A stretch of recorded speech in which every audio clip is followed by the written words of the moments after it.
I wanted to be able to control Unity from Python. So let's show how that works. So I'm going to create a brand new Unity project, which I'm just going to call like a demo. And you can follow along with me perhaps if you want. And what I'm going to do is I'm going to install a library I wrote called Peaceful Pi, and then we're going to look at how easy it is to call into Unity from Python, and we're going to send messages to Unity and get information out of Unity into Python. So here we are, we've got a brand new project. You can create a new project too if you want. And then, so we've got a scene, that's it. Let's install Peaceful Pi into it. So to do that, what we need to do is we're going to need to create a plugins folder.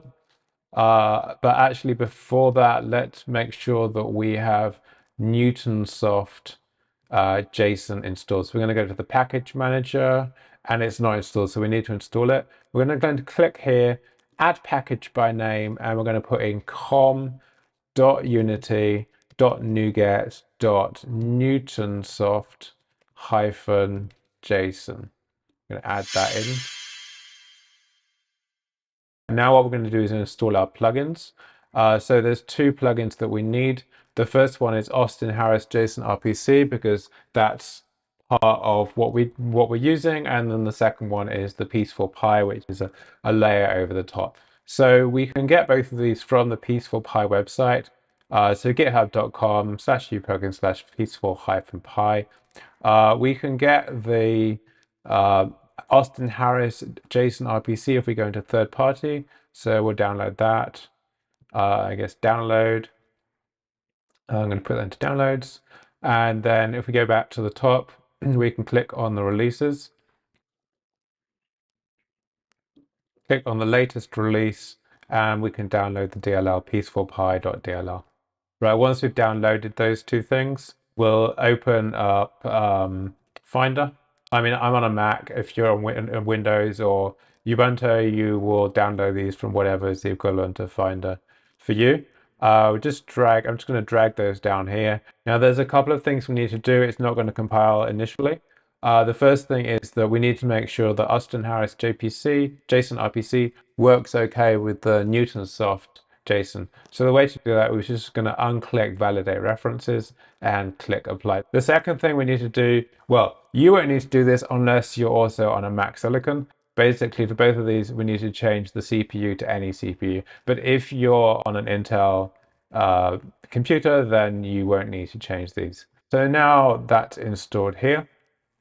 So let's go ahead and create a sphere, and we're going to create the server side of our connection. Game object, 3D object, sphere, and that's going to bring down a sphere. I guess we can zoom in like this, and what we're going to do is we're going to enable the net manager. So we go to plugins. The Peaceful Pi has this arrow next to it, and we can see net manager. Drag the net manager onto the sphere. So if we go here, I didn't drag it correctly, so let's try that. I guess we can drag it just over here. Maybe that's easier. There we go. So now we've got a net manager. And what this says is, all right, we're going to listen to port 9000 on interface localhost. And yeah, that's all we need to know. So we've installed the Peaceful Pi into this sphere. And then what we need to do now is add in a script into the sphere in order to receive messages that we sent. So let's create a folder called scripts. And then inside that folder, we're going to create a C# script that we're going to call sphere, I guess, because I'm highly imaginative. Right, and then we're going to drag that onto the sphere. And so we should have two things on the sphere now. We should have the net manager script and the sphere script. Now let's double click on the sphere script, and it should open up with your preferred editor. So then what we're going to do here is we're going to create an RPC service endpoint. This is going to be using the Austin Harris JSON RPC. So first what we need to do is use using Austin Harris.jsonrpc to enable that. All right, and then now what we're going to do is we're going to create a class here with methods on it, and we're going to call, we will be able to call these methods from Python. All right, so we're going to create a class called RPC. We're going to create a method called, let's say, with a parameter like, let's say, message. And we're going to be able to call that from Python and send a message from Python. And then we're just going to log it here and we'll just build from there. Right, so we're going to make a class called RPC. You can call the class anything you like, but it has to inherit from json-rpc service. All right, and then we're going to create a method which could be just like, let's say, and it's got a single parameter, let's say message, and all it's going to do is it's going to log that message to the console. So like you sent a message, and we're just going to like add the $sign here. There we go. Right, and now, but to make sure that make this into an RPC endpoint that we can call, we have to annotate this with JSON RPC method. So the annotation thing, JSON RPC method, bam. Right, so this is now a JSON RPC service. Like this is a JSON RPC service. That's it. We need to instantiate it. All right, otherwise it's just an empty class, right? So we need to instantiate that. So that's very simple. We're just going to create I can never remember these are properties or attributes, whatever. Anyway, we're going to create a thing called RPC, and then in the start we're going to do RPC equal new RPC. That's it. All right, so that's our server. We can run that now, assuming it compiled, which totally did. Yeah, all right, it compiled. All right, so we'll run that. Now what we need to do is create the Python side script. So let's go into Python. Right, so I've got nothing in this environment. And I'm just going to do pip install peaceful pie, and down that should come. All right, that's it. Right, it doesn't have many dependencies. It doesn't even depend on Torch or TensorFlow or anything like that. It does have NumPy because I've added in a raycast thing, but it's pretty lightweight. It's basically got like requests and Chili. Chili is really important because that can convert between a data class, its object, and JSON. All right, so let's go into. So I'm in the folder that I'm not. I'm going to switch into the folder that we just created, like the project. Here's the project that we created, and then I'm going to create a folder called Python. So if you're following along, you can do that too. And cd into Python. Open it. Actually, I'm going to open it here. Yeah, here we've got the Python here, right? So I'm going to create my script here in the Visual Studio because I like Visual Studio Code. This is Visual Studio Code. So let's call it say.py. And then what we need to do is we need to import the Peaceful Pi. So from Peaceful Pi dot unitycoms import unitycoms. All right, and then we can do the whole like name equal main thing, just because I have the habit of doing that. So like I guess let parser equal argparse dot argument parser, and then I'm in Visual Studio Code, so I'm going to do like command dot, and that gets me the import args equal parser dot parse args, and then run args, and then here we're going to add an argument which is like the message we want to send, and yeah, required equal true. All right, so and then we've got run args, need to give that it's returning none, and it is an argparse.namespace. Yeah. All right, now what we want to do is we want to instantiate the Unity comms and send our message. So how do we instantiate the Unity comms? Unity comms equal Unity comms. I can't remember if it defaults to 9000. So let's add in an argument with the port number. So I'm going to do port type equal int and default equal 9000, which matches what we have in the interface. If I go over here, click on the sphere, you can see we've got port 9000. Listen, port 9000. All right. Okay. So here I'm going to put port equal args.port. All right, so this will connect to the server, and then we just need to call the method, right? So we can do unity comms dot. Now, method was called say in lowercase, right? Oh, uppercase S. So say, and then we need to pass in a message, right? Like message equal, and then args dot message. All right, that's it. All right, let's try running that. Say message and let's show the Unity interface, and it's going to come out on the console, right? All right, Python say.py minus minus message hello. Let's go. You saying hello? All right, cool. That worked. All right, cool. All right, so we can send things from Python to Unity, which is pretty cool. Can we get things back from Unity? Like, what about the height of this sphere? Let's stop this a moment. Let's put this to a different height. So now what's the height of this sphere? It's 1.65. Can we get that from Python? Right, well, first we're going to need to modify this script on the server side to be able to return the height. So let's say we've got a method, returns a float. It's called, let's say, get height. I guess we can give it a capital D. And it's going to return the height of our sphere. But we don't have the sphere, right? Because this is a class inside a class. Now, there might be some fancy way to get the class, but I don't know. If you know it, you tell me it.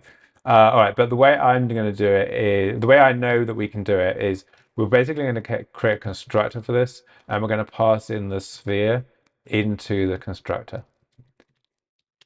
All right, and then so we're going to do this dot sphere equals sphere, and we're just going to like create an attribute or property, whatever it's called here, which is going to store our sphere. All right, and now what we can do is we can do sphere dot transform dot position, and then the y is vertical. All right, so that's it. That's our server. There's some error. What's the error? It's pretty good. All right, so we've just added a new method to the server that will get the height. All right, let's run that. Wait, was that an error? I don't know if that's an error. Oh, there's a compile error. There is no argument. Oh, we need to pass in the sphere into the RPC. So I'm going to do this here. Right, so here we're creating the instance of the RPC, and we need to pass ourselves into that instance, which goes to here, which is being stored into here, which we then use here. Right, so I should be able to run this. Cool, so that's running.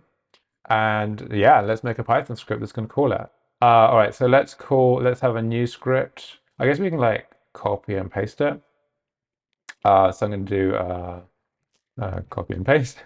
And this time I'm going to call it get height. And so here, we're not going to have a message. And we're going to call get height. Was that a lowercase g? It was a uppercase g. All right, get height. We're not going to pass in any parameters. And let's call that res and then print res. All right. Okay, so it should be 1.65. If this works, it's 1.65. So let's go back here. So like if I click in the scene on the sphere, it's 1.65. And then here, if I do Python get, I can't spell height. Yeah, whatever. Oh, well, yeah, let's fix that.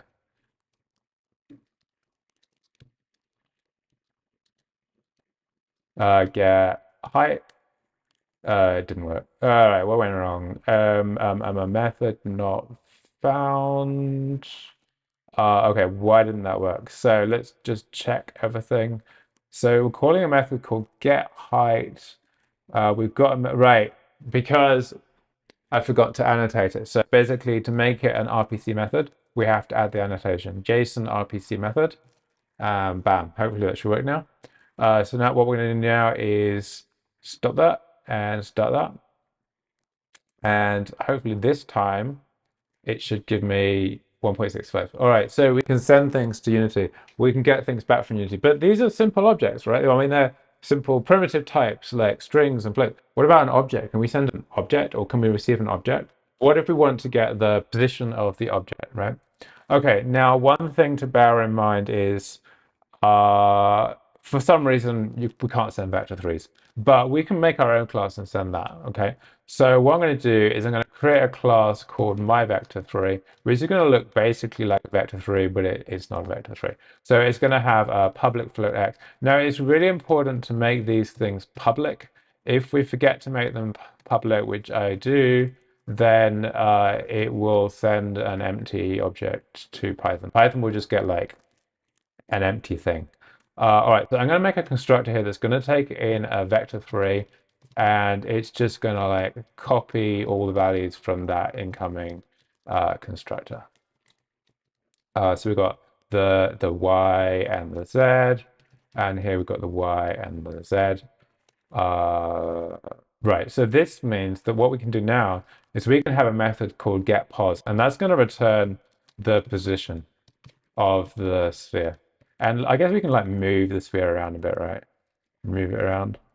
So let's give it a z and an x. So we've got an x of 1.06, and a y of 1.65, and a z of 0.87. And right, so this is going to return a my vector 3, and we're going to remember to the annotation for the json-rpc method, and it's going to return sphere dot transform dot position.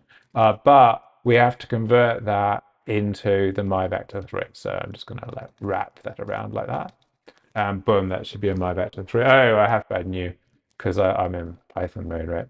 All right, so C# add new. All right, so that's our server. So this should return the position of the sphere. So let's go ahead and make another Python script. So we'll just copy and paste this one. So we'll call this getPos, and that's going to call getPos. Is that what I called it? It's called getPos. Right, this is going to return. So right now it's going to be a dictionary, and then we'll talk about what we can do to make it not a dictionary in a sec. All right, so if I do getPos, it should return. It doesn't. Oh, we probably have to like compile it and restart it. All right, and then what we're looking. Oh, I moved it when it was running. All right, so let's move it again. So we got a z of 0.59 and an x of 0.49 and a y of 1.65, and then we're going to play. And now let's run that. All right, so we got x of 0.49, y of 1.65, and z of 0.59. Okay, cool. So that matches. Right, but we can do better than that. We can receive this as an object. Using the power of Chili, we can convert that into an object. And it's very simple. All we have to do, well, what we have to do is we have to make a data class whose structure matches the C# class. So we have a C# class called myVector3 with an x, y, and z. And so we'll make a class here called myVector3, and it's going to have an x, which is a float, and a y, which is a float, and a z, which is a float. But really important, this must be a data class. From data classes, import data class, bam. All right. And now what we can do is when we call the getPos, there's an argument here. Should be an argument. Oh, you can't see it here. Well, there is an argument here called result class equal. And if we pass in the myVector3, it will convert the result into a myVector3. Right. So now when I print like the res, I guess I can print like the type of the res. It should be a myVector3. This is through the power of Chili. All right, let's run that and see what happens. All right, so here's our sphere, and here we go, and getPos, and bam, we've now got a vector3, and the type is vector3. And we can do things like res.pos or whatever, res.x, right?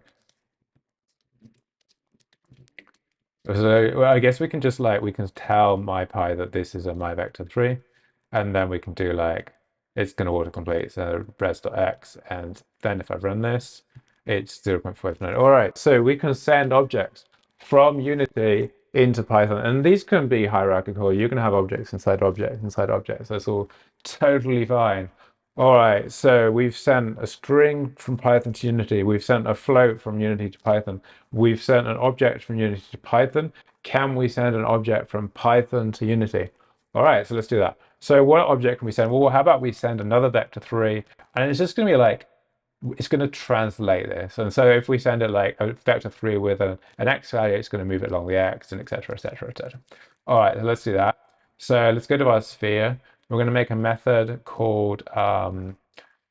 Well, the method's going to be called, translate with a capital T, and it's going to take in a myVector3 called translate, I suppose. And what we're going to do is we're going to add that onto the sphere's position. So we're going to do sphere.position plus equal translate, but we need to convert this myVector3 into an actual vector3. So I'm just going to add a method onto the myVector3. So we're going to make a method here. It's public. it's going to return a vector 3. And we're just going to call it like, I don't know, like as vector 3, let's say.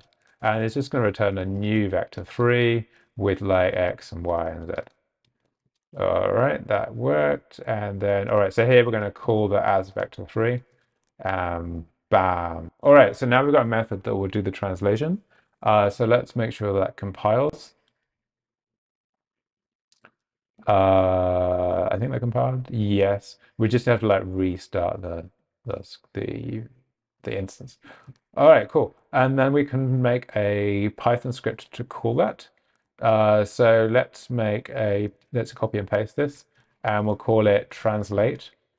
And so that's going to call translate. And this time we're going to create our own vector, my vector 3, and pass that in. So let's have a translate equal my vector 3. Right, so we should have some like values here to pass in. So I guess we can have like an x and a y and a z, something like that. We could also use nugs, but I guess an x, y, z is good. So we're going to have an x, y, and a z. And we can just choose like whichever one we want because we made them all like default to 0. So here we've got a my vector 3. It's going to be args.x, args.y, args.z. And we're just going to pass that into the translate. The parameters to these RPC calls all have to be named parameters. You have to pass them as a named parameter. All right, we're not going to get the result. And yeah. All right, that's ready to run. All right, so let's try running that. So Python translate.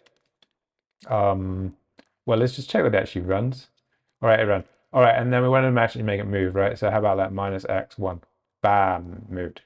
All right, let's make it go the other way. So -x, I guess I can make this narrower or maybe shorter or wider. All right, so let's do it. Just make it go back the other way. All right, we can make it go upwards if we do -y1 or downwards. Translate -x -1. What? Wait, where did I move? All right, let's try that again. Let's move back. All right, -x2. All right, okay, back. I wonder if this works for z. Let's try -z -1. Oh my god. All right, let's try that again. All right, let's go back. -z2. All right, we're back. Let's do -y. Where's my body? Give my head back. Minus. Let's try reset.